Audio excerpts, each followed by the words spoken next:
আসসালামু আলাইকুম বন্ধুরা, সবাই কেমন আছেন? রাত বাজে 10টা। হঠাৎ করে মনে চাইলো এখন লটকে শুটকি রান্না করে খাইতে। এই জন্য রান্নার ব্যবস্থা করলাম।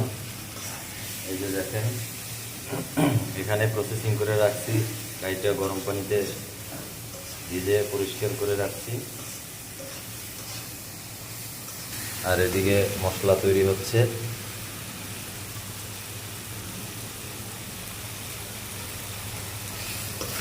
এখন দিয়ে দিচ্ছি শুটকি। এটা দেখেন, খুব সুন্দরভাবে পরিষ্কার করে নিয়েছি।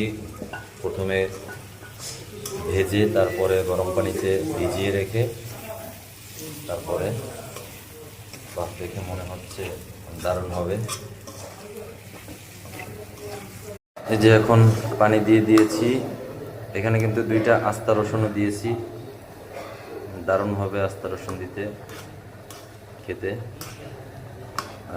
এখন এটা কিছুক্ষণ থাকবে, মোটামুটি একবারে শুকিয়ে ফেলাবো। রান্না প্রায় হয়ে আসছে। এই যে দেখেন, বাহ, কি চমৎকার একটা কালার হয়েছে, অনেক সুন্দর, খেতে অনেক মজা হবে। তার ভিতরে 2টো আস্তা রসুন। এই যে দেখেন, এখন প্রায় প্রস্তুত খাওয়ার জন্য। আমরা একটু পরে খাবো। সবাই ভালো থাকবেন, দোয়া করবেন, সাপোর্ট করবেন, নতুন নতুন ভিডিও নিয়ে আসতে পারি যেন আপনাদের জন্য। আসসালামু আলাইকুম।